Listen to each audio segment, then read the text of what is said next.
అమెరికాకి సంబంధించిన యుద్ధ విమానాల బేస్ ఖతార్‌లోనే ఉంటుంది. అదే అమెరికా మిత్రుడైనటువంటి ఇజ్రాయెల్ నిన్న దాడి చేసింది అదే ఖతార్ మీద.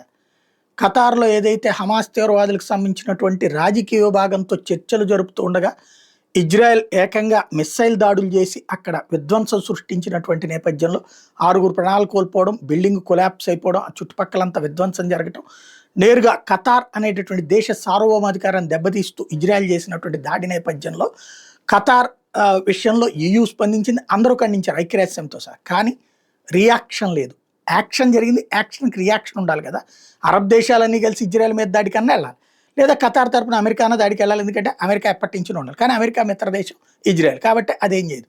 ఖతార్ దీని మీద మండిపడుతోంది. ఆగ్రహం వ్యక్తం చేస్తుంది. తాజాగా ఖతార్‌కి సంబంధించినటువంటి అల్ ఉబేద్ కీలకమైనటువంటి వ్యాఖ్యలు చేశారు. జరిగిందేదో జరిగిపోయింది.